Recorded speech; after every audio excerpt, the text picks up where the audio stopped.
Hi everybody and welcome back to the Dirt Diaries. Don't forget to hit subscribe so you never miss a new episode or new archaeological find. If you're listening to this as a podcast, don't forget to like and comment, it helps me out. And if you're watching this on YouTube, don't forget to like, subscribe, and comment, it helps me out. And if you're new here, welcome. I hope you love ancient history, mythology, mystery cults, and more as much as I do, because my name is Dr. Tenendra Kellenberger and I bring the ancient world to you. Because no, this is not ancient aliens. This is the real thing, and of course these are the Dirt Diaries. And of course a special shout out and hello to those lounging in the villa, taking notes in the library, or snooping in the restricted section over on Patreon. And last time on Dirt Diaries, we got into it to see who really won, if anybody, during the Battle of Kadesh that pitted Ramses II of New Kingdom Egypt and Muwatalli II of the Hittites against one another in a clash of chariots and kings. Now, for this episode today, we are exiting our war chariots because it's October. I hope you like the little fall foliage. It's spooky month, which of course pairs extremely well with archaeology and ancient history, right? Because everybody thinks that we're just opening up tomb curses, crypts, and more, allowing the undead to rise again. But of course, we know here that that only happens if you read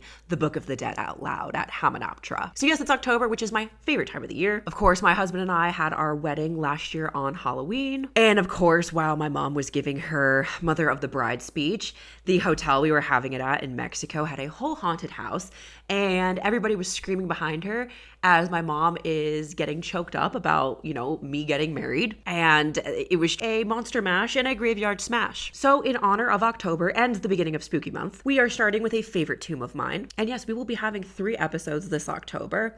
We gotta talk about some really, really cool spooky things, from cursed wells in Athens to potential vampire burials. But today we're talking about a tomb that was discovered within the last few years. And as always, I'm going to be getting ready with you all, doing my makeup just so I can busy my hands because I talk with them a lot. And in honor of the first part of October, I'm bringing it in with the Hex Girls because they are not making Scooby-Doo movies like this anymore. Scooby-Doo and the Witch's Ghost, Scooby-Doo and Zombie Island, Scooby-Doo Cyber Chase, exquisite Scooby-Doo movies. So there is no Curse of the Mummy here or traps from Indiana Jones, just a completely untouched tomb that is today known as the Tomb of Cerberus.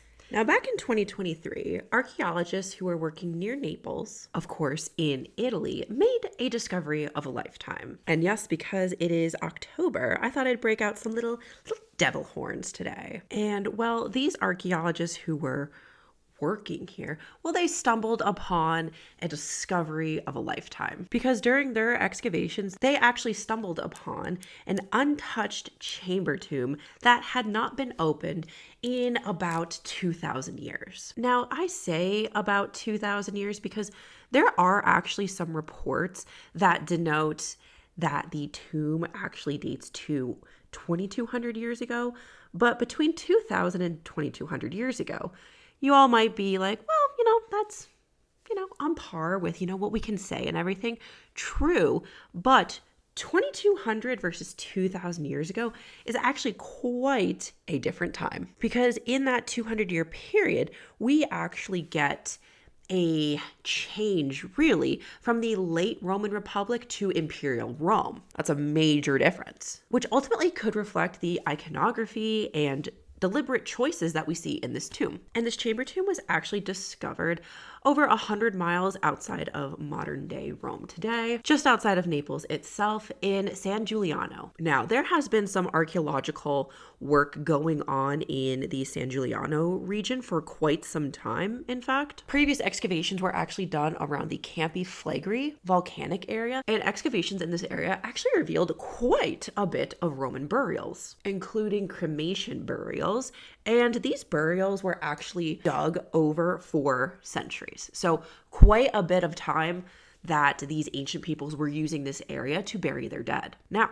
here's the kicker for this incredible find. Archaeologists were actually digging here because there was going to be some infrastructure work going on. And of course, in Italy, you have to make sure that you're not building on top of anything else. Now, also along with infrastructure work, archaeologists were also working on trying to map the edge of this cemetery. And really, how do you find an edge? They were hoping to find a wall, because the wall would have ended the necropolis, right? The city of the dead. And a really quick archaeology tangent with you all is that one of my best friends, they also have their PhD and everything, they graduated a few years before me, and they specialize in glyptics, so seals. And every time that Sydney has done an excavation, they've only ever uncovered curved walls in their square that they are supervising. And Sydney is one of the smartest people I know, and every time they dig, they only uncover curved walls, which walls are so interesting to find, and they really help in the overall understanding of the site itself, of, you know, what was exactly going on here. But every single time, without a doubt, Sydney will find you a curved wall, which is why back in 2023, when this finding was announced publicly, I remember saying, well, they should have just called you if they were looking for a wall, right? You always find the walls. And really, walls help us understand phasing, chronology, and more. Now, I too have my own wall story in archaeological excavations. Back when I was working at the site of Adalion on Cyprus as a supervisor, I remember I was looking at one area, standing on the bulk of my square, looking at the two squares on either side of the bulk. And I remember noting that there was another wall that would have run perpendicular to the wall that was in my square. And I remember talking to the dig director, the field director, Becca, and I was saying, hey, I really think that there's going to be a perpendicular wall, that these two walls are going to meet either in my square or it's going to be in another bulk. But you know, this is my hypothesis. Do you think I could start kind of like looking for this? So we were looking at the bulk and she was like, yeah, go ahead. And when I was digging on top of another wall, because that wall was already exposed in my square, I was excavating down and I found like a pretty big flat stone come out. And I was like, awesome, we did it. I found a wall. I found a freaking wall. And yeah, like, I don't know. I was super excited. And everybody's like, it's just a wall. It's a freaking wall. So I was excavating around this stone, trying to see if it would actually match and meet up at that wall. So I'm trying to dig. I'm at crazy angles and everything. And then all of a sudden, next to that one stone, well, there's another that popped up. And I was like, okay, maybe I'm just finding out like how wide the wall actually is. Perhaps it's a lot wider than we originally thought. I don't know. Maybe they had to reinforce it. Who's to say?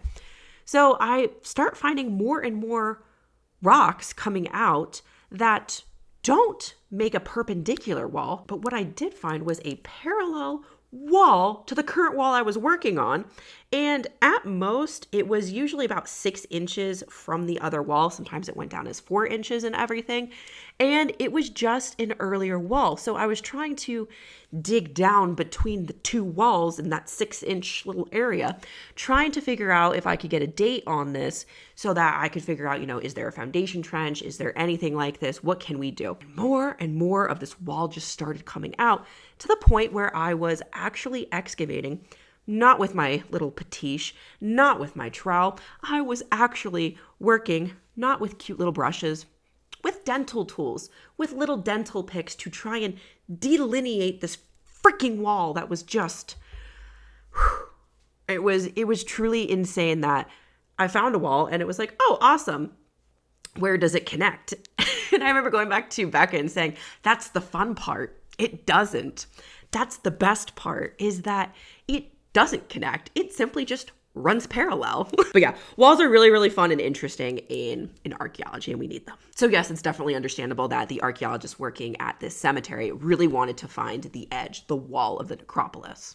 Okay, back to the main story. So when the archaeologists working in San Giuliano here, when they were excavating, they were digging, and all of a sudden, dink, they thought they found a wall. And everybody working there was like, awesome, we found the edge of the cemetery. Awesome. Can't wait to, write this report down. We're going to move on.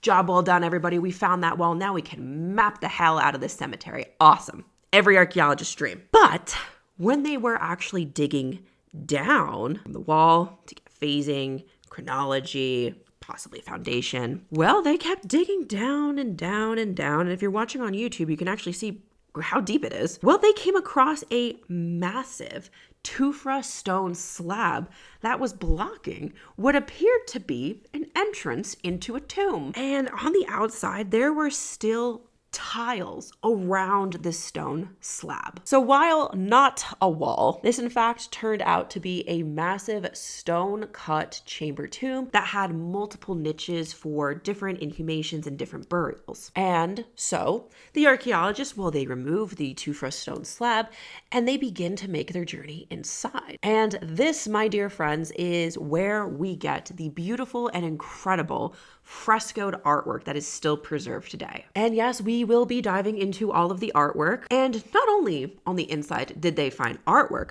but they also found a stone sarcophagus, an altar which family members would have likely left offerings to the deceased. There were vessels near it, likely for libations, and funerary beds were also discovered with deceased individuals still resting on them. So you may be wondering, why was there an altar? Why would people have left offerings or even libations for the deceased individuals?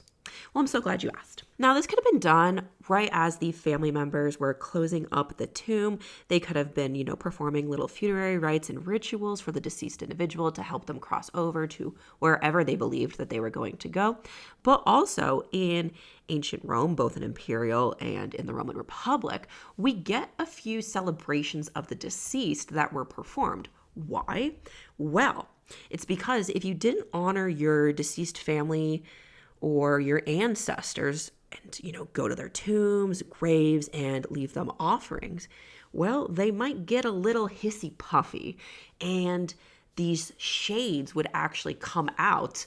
And I believe it's Pliny who writes about these shades who actually went into the city and started causing destruction because they weren't being honored. Nobody was leaving them offerings. And there's two festivals of the dead in ancient Roman society that the ancient peoples would have partook in so that they wouldn't have faced the wrath of the undead. And these are the Parentalia and the Lemuria. And a fun fact about shades in the Roman world is while they can kind of take on the form of multiple different things, like ghosts and everything, they are called manes, or when they become more evil spirits of the dead, they are called lemures, hence why we get Lemuria. Now, while we got a lot of really, really cool information back in the first reports in 2023, well, wouldn't you know, we got even better updates last year in 2024 when another report actually was released about new findings. Yep, it's with these new findings that were released in 2024 that we,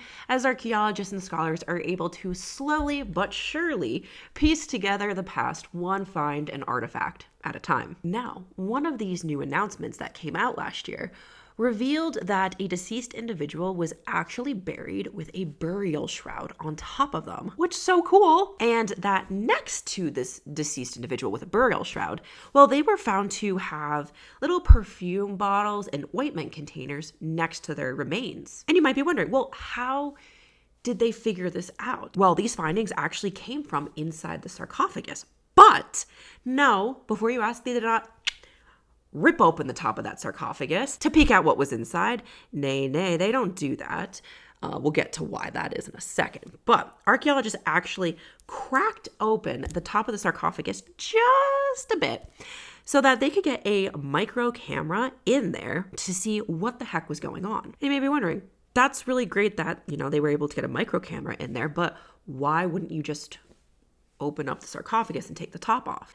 Well, at the end of the day, it really just comes down to preservation because the air that is located inside the sarcophagus might not mesh well with the air in the larger tomb, or it may not agree fully with the air that's coming in from the complete outside world. Basically, when a sarcophagus like this one has been closed shut for millennia, inside that little area, well, it's actually kind of created its own mini biome, its own little environment on the inside. And if we are to just rip open the top, we could really affect what's going on in there and actually lead to the destruction of organic material. Now, not only could researchers really damage or destroy any organic material if we were to open it with no kind of understanding of what might occur, but the flip side of this coin is While the air from the outside might not agree with the inside, what's on the inside might not agree with on the outside. Meaning, because of that new environment that has been closed off for 2 millennia, well, there might be something in there that's toxic to us on the outside. And thus we get kind of a double-edged sword. We don't want to lose any of the organic material on the inside of this sarcophagus because it's really going to help our understanding with what these ancient individuals were doing in terms of funerary rites, rituals, and more. But we also don't know if it's, something toxic in there. We don't know. Which is why they were able to crack it open just a bit to allow a camera in it to do this process slowly. Now, when that camera peeked inside the sarcophagus, well, they found a burial in there that was in great condition. This individual was laying supine, meaning on its back with their head up. And, well, they were covered in a burial shroud. But what's interesting about the shroud is that it wasn't in its normal fabric form that we think of today. The material had mineralized. Why? It's because of the conditions on the inside of the sarcophagus. Now, it is inside the sarcophagus that they found those perfume containers and ointment jars that were around the deceased's body. And these items being placed around this deceased individual in the sarcophagus has led archaeologists and scholars to believe that the individual buried in the stone sarcophagus was actually the progenitor of the family, meaning kind of the head of that family, the founder of that family. And currently we do not know if they are male or female, but if we are looking at ancient Roman society, usually the head of the household was known as the paterfamilias, which is just the eldest male of the house. It could be the father, or if the father was, deceased, it would then be the eldest son. But right now, we don't have any more than that. They did collect some DNA to test, but haven't gotten any reports on that just yet. Now, from the 2024 updates, we also found that scholars and archaeologists also took some samples from the other deceased individuals in the tomb for analysis, and that under microscopic observation, what they uncovered was the presence of herbs. Not just any herbs either. We've got goosefoot, wormwood, and more that were found. Which, okay, that's pretty cool. We love that here. Now, these herbs actually can be used to slow down the decomposition of a deceased body. Now, it's believed that these were actually rubbed onto the deceased individual's limbs and body, possibly during funerary rites leading up to the burial, and it's believed that it may have been in the form of an oil or a cream. Now let's talk art, because this entire tomb was named from one of the pieces. Yes, this is known, of course, as the tomb of Cerberus, not because the remains of the 3-headed guard dog of the Underworld was buried here. No. It is named the Tomb of Cerberus because of the beautiful piece of artwork that was discovered inside. And the main art piece depicting the Hound of the Underworld is actually done in fresco. And just a little quick recap of ancient painting techniques. Fresco is where wet plaster is applied to the wall, and then the artist would come in and directly put and insert pigment onto the wet plaster. As the plaster dries, it is going to suck in that pigment, and it's going to stay there forever.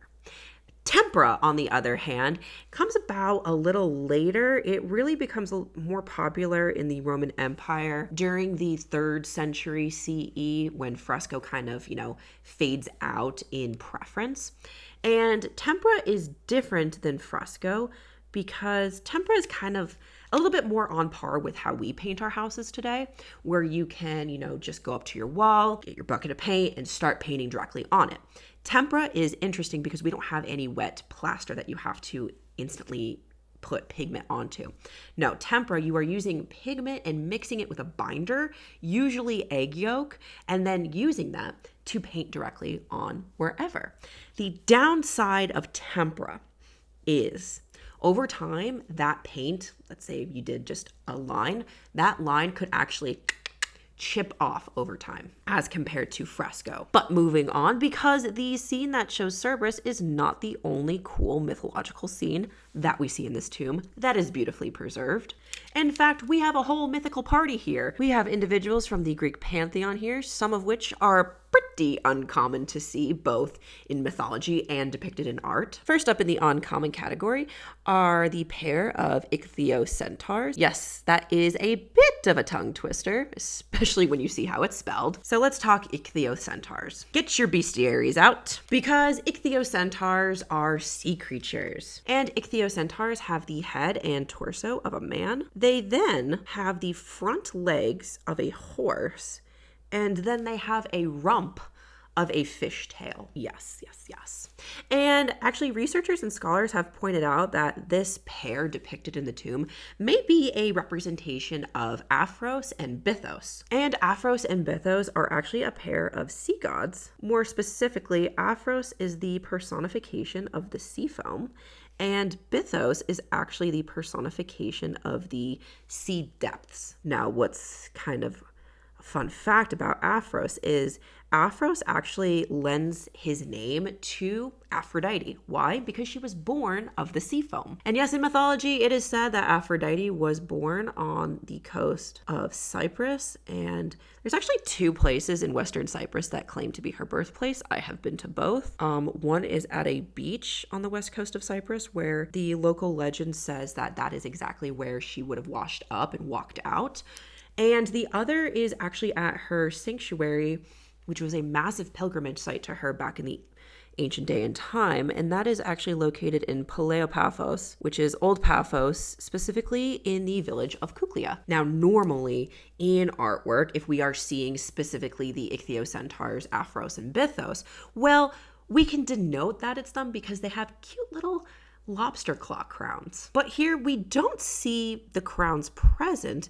Rather, we see them reach out to one another to grasp a circular shield between the two of them. Now, this is a round shield that scholars have speculated to be a representation of a Clypeus, which was used by Greek hoplites, and it was also used by the Romans in the Republican period. But by the time we get to the late Republic in Roman history, there is a preference not for the Clypeus, but for the scutum, which is a taller, more rectangular, well, it's kind of curved, shield. We also get beautiful painted garlands running all over the walls of this tomb. And for the main scene that the tomb is named for, well, front and center is the 3-headed guard dog of the Underworld, known as Cerberus. To our left is the Greek hero Heracles. His Roman name is actually Hercules. And then on the other side of Cerberus is the swift messenger of the god Hermes. Now, we gotta break all of this down, because Cerberus in Greek mythology is absolutely terrifying. For he is the offspring of 2 monsters. Yeah, which is perfect because it's October now. We're getting into spooky month. And depending on the myth and the source, his parents are Echidna and Typhon. And I think for today, I'm going to go for a darker purple kind of look today because I have the Hex Girls t-shirt on, so let's go for some purple. So Echidna in Greek mythology, in my own personal opinion, she really is the mother of monsters, because some of these siblings of Cerberus include the Hydra, the Sphinx, the Chimera, and the Nemean lion. And it's thanks to our ancient author, buddy Hesiod, that we know this, for he tells us all about it. And, you know, Echidna's mate or husband, I guess, I don't really know how you would want to describe him. Well, Typhon in Greek mythology is famed, or infamous, I should say, for trying to overthrow Zeus. Yeah. And, you know, it didn't work well when, you know, the Titans tried to fight Zeus the first time. And, you know, this second time with Typhon specifically, well, he too faced the wrath of the king of the gods and was reminded why the Titans lost that war. And because of his crimes against the king, Typhon ended up in Tartarus. But to his son, Cerberus, well, what's really interesting is in ancient writings, we get different depictions of this guard dog, because it is Hesiod who actually states that Cerberus has 50 heads, not 3 as we have come to know him by. And Hesiod is actually the first to give him a name. This is how we get Cerberus, because other than that, he was simply referred to as the Hound of Hades. Hades, both the god of the underworld and the region name. Now, other ancient writers also tell us that Cerberus had a lot more than 3 heads. For in some writings, we see more than 50 up to 100 heads. But it really isn't until the later authors that 3 seems to be a good number to land on. And also, it's not only his heads that you have to watch out for from our ancient authors, but it's said that there were snakes as well, either as Cerberus's tail or going down his back on his spine. There would have been snakes. But in artwork, when Cerberus is depicted, we usually see only 2 heads depicted, especially when Cerberus is shown in the profile. So we normally in artwork will see one about normal height, and then another might be up or another might be down, just to showcase and highlight depth. And because we really only are used to seeing 2 heads depicted in art here in this tomb, wow, we really are in for a treat because all 3 are depicted. Okay, so now we know, Cerberus, he's right here, but why is the Greek hero Heracles also depicted? Well, break out your mythology books for this one. Because Heracles has to do quite a few labors to really absolve himself from the crimes he committed. Really, he ended the life of his wife and his children. So he's trying to, absolve himself and move forward. And why does he do this? Well, it's because his stepmother, I guess you could say, because his father is Zeus, so Hera is, I guess, kind of his stepmother. It's because Hera put him in a fit of rage because, Zeus cheated on her, and even though Heracles' name translates to the glory of Hera, she induced him into a fit of rage, and, well, that's why he is without a family now. Thus, we move on in Greek mythology to get to the 12 labors of Heracles, many of which include Echidna's children, unfortunately. So first off, we actually start with the Nemean lion, and a quick little Dr. 10 tip in artwork, if you're ever trying to figure out, is it the Greek hero Heracles being depicted? If you see a club, that is a good hint that you are in the right direction of it being Heracles, because his weapon of choice was a big old club. But a great way to really narrow down that you are, in fact, looking at a depiction of Heracles is if the individual, the man, has a lion skin on him, usually around his shoulder. It could be worn like a hooded cloak, anything like that, because it's a representation of the Nemean lion. So if you see a club and a lion skin, well, that is going to be a representation of Heracles in art, or a Roman emperor who's trying to emulate Hercules. And why is he wearing the lion skin? Well, it's because after he defeats the Nemean lion, he actually finds out that the only thing that can pierce the lion's skin is the Nemean lion's claws.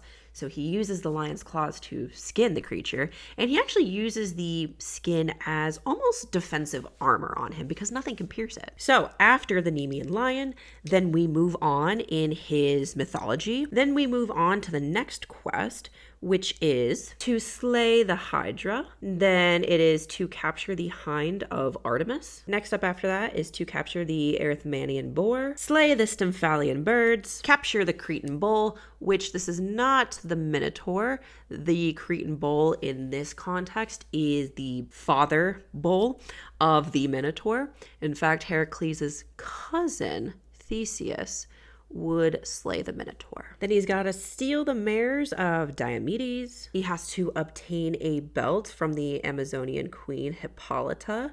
Some translations will actually say that it's a girdle. And if you were here for the Temple of Artemis episode, there was actually a relief that depicted the Amazonian women fleeing Heracles on the temple at one point as a decorative frieze. After Heracles had to obtain the cattle of Geryon, steal the golden apples of the Hesperides, and last but certainly not least, he had to wrangle Cerberus and bring him out of the underworld, because why not? Which, of course, the last one is the hardest one. How could it not be, right? These heroes, they really got to make a name for themselves. And it's probably considered to be the hardest, not only because you have to get Cerberus, but because you actually have to go down into the underworld to complete this task. Because back in the ancient day and time, going to the underworld really, if you were human, just a regular person back in the day, that was really a death sentence. Those who came back were of divine status. They were demigods, they were offspring of gods, and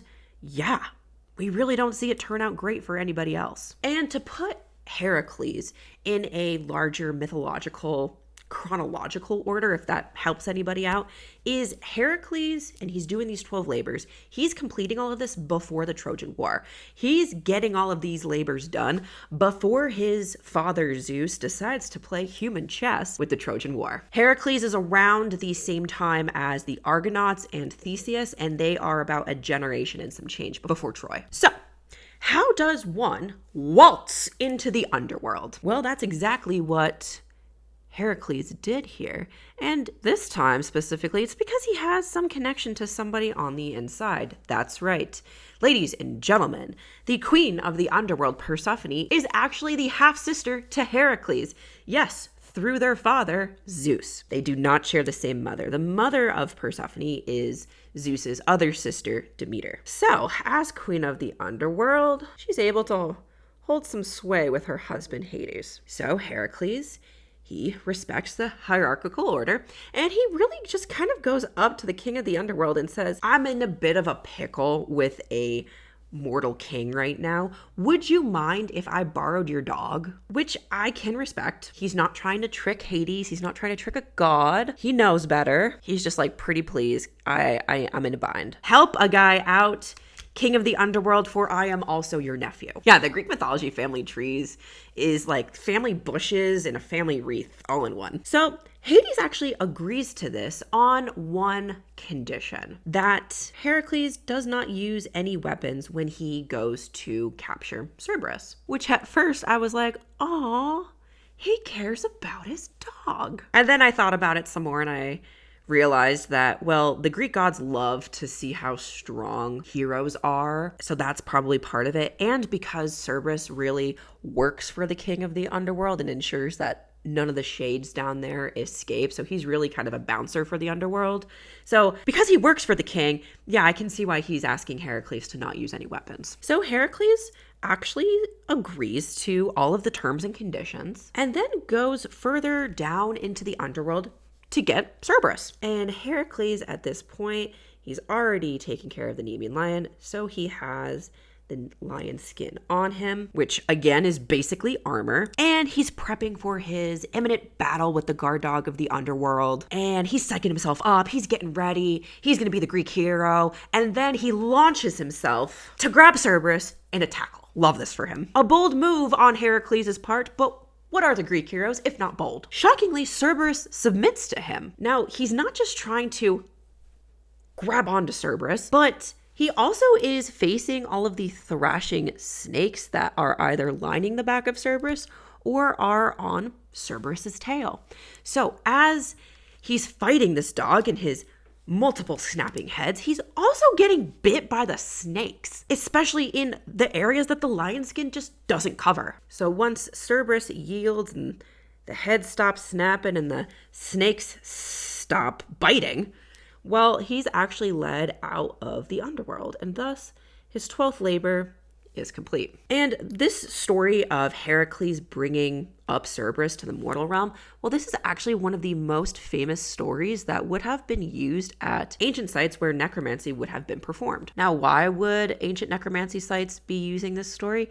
It's to really prove to your potential clients and clientele that the necromancy site that you are having them visit is directly connected to the underworld. And if you say this is where Heracles pulled Cerberus out from the underworld, you are then tying that necromancy site to a myth that really kind of just legitimizes you. Another really popular one that we see being used was telling individuals that that is the spot where Odysseus descended into the underworld, where he would perform necromancy as well when he had to go chit-chat to Tiresias in the underworld. Now you may be wondering, why is Hermes involved in this scene? It's a great question. It's a great question. Well, Hermes, turns out, is also a half-sibling of Heracles. And in different sources, it's also said that Hermes helps Heracles on his descent into the underworld and helps him with Cerberus. And in ancient artwork, we actually have renditions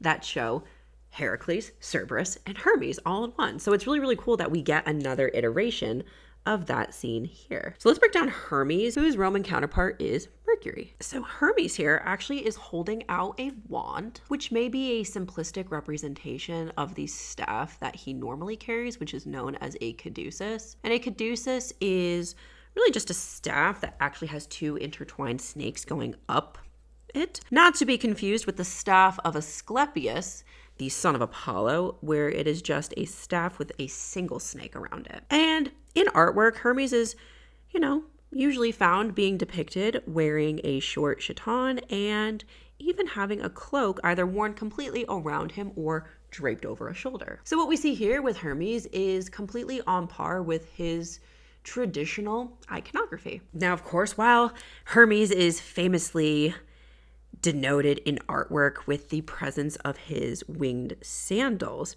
well, here we actually don't have those. But in other iconography, he's also known to wear a wide-brimmed hat. And through time, well, the artwork kind of meshes his winged sandals to be a winged wide-brimmed hat, a winged helmet, and then over time, this motif actually transforms into just being wings coming out of his head. So, through this entire room, we are seeing nothing but scenes with ties to mythology. But perhaps there's more than meets the eye. So what do I mean by this? Now, while artwork can just depict mythological scenes as we see here, sometimes we have to go beyond the fresco to figure out why this was a deliberate choice by this family. So thinking about it, we have scenes with ties to mythology, and this is inside of a tomb.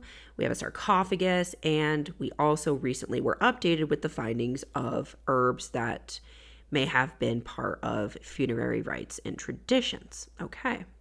Placing all of these facts together in my own theory of taking into account all of the findings, all of the artifacts, and everything else, I propose this. And this is my own theory of, how we can approach this, or, how we can understand this tomb, is that the specific choice of the 12th and final labor of Heracles should not be overlooked, because its placement inside this tomb may be a representation of life, death, and rebirth. And you may be wondering, wow, Tan, that's really interesting. How? Okay, hold on to your hats for this one. It's because, similar to what I said earlier, back in the ancient day and time, it was considered almost a death sentence if you were to venture into the underworld. But those who could not only descend, but return, could, in a sense, be viewed as conquering death and transformed by both katabasis, which in Greek just means to descend, and, the ascend, so anabasis, is kind of, I would say, could be viewed as a symbolic triumph, because you would therefore have conquered whatever lie below. So for our buddy Heracles, he conquered capturing Cerberus. For other individuals who go to the underworld and return, they are doing so with a purpose in mind. So who else went to the underworld? Well, as I said earlier, there really aren't Joe Schmoes, your average Joes, going to the underworld. These are Greek heroes, these are gods, these are demigods, these are individuals who have divinity in their blood. Of course, we have Heracles, son of Zeus, who completes it. We also have Orpheus, who is divine through Apollo's lineage. So he's able to do it. Doesn't end great for, his wife and kind of him later on. Don't want to spoil anything. But he was able to descend, win the favor of the king and queen of the underworld, and then was able to potentially get his wife back through his ascension. Who else goes to the underworld? We also have Odysseus, another Greek hero. He goes to the underworld to perform necromancy and to get sage advice from Tiresias. He also sees Agamemnon in the underworld. Of course, Agamemnon was already killed by that point. He sees Achilles in the underworld, and he gets out and he is able to ascend.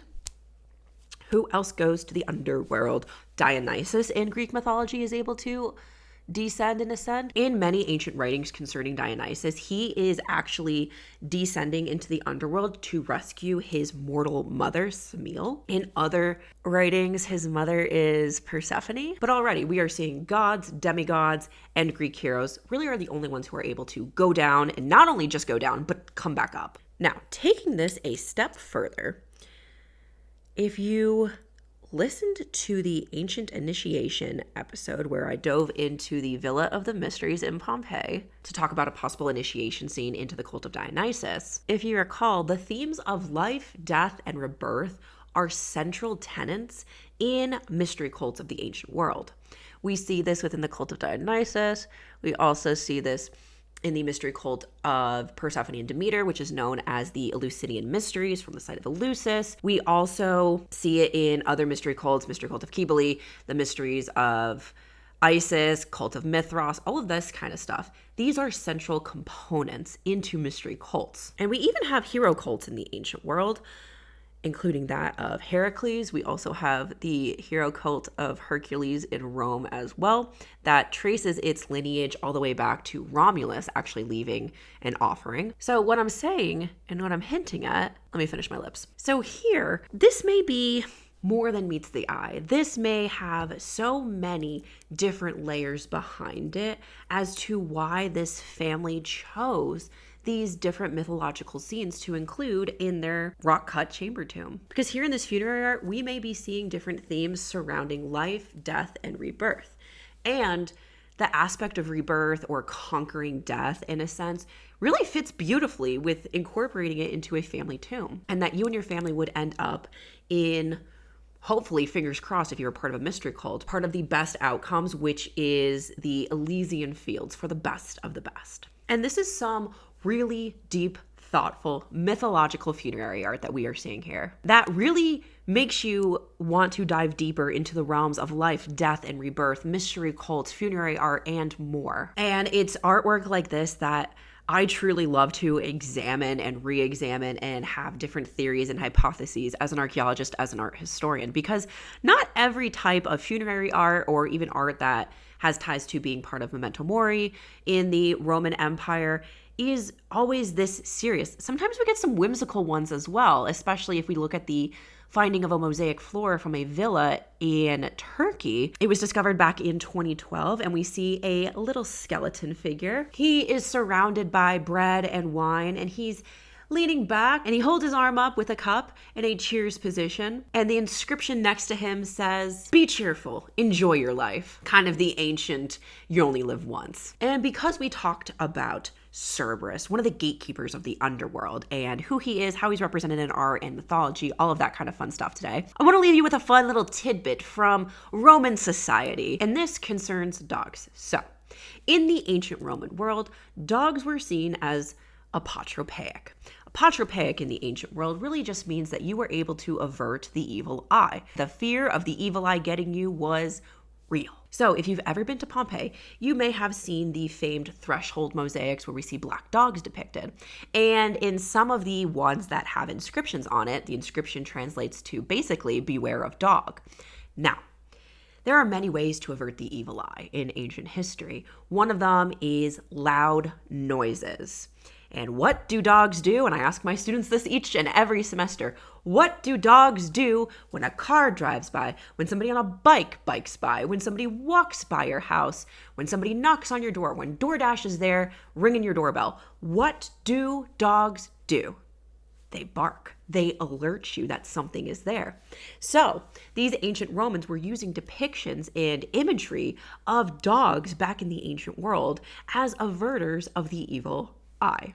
So Perhaps it's also to avert the evil eye or any evil spirits in this individual's tomb as well. But a little fun fact, it's one of my favorite ones to talk about every semester with my students. And if you actually want to come and see the gates of Hercules and different renditions of Hercules throughout Turkey as we go through different temples, scenes of Greek mythology, goddesses, and more, well, we are heading to Turkey. We are landing together in Istanbul on Star Wars Day, May the 4th. It is a perfect trip of a lifetime for anybody who loves ancient history, archaeology, Greek mythology, ancient Rome, and more. Come celebrate Mother's Day with all of your ancient history loving friends. If you are interested in more, you can check out the show notes. Please feel free to email me. I'm more than happy to chat about it with anybody. And as always, I will see you guys next time for more Spooky Month episodes. So keep your books open, stay curious, and I'll see you guys next time on the Dirt Diaries.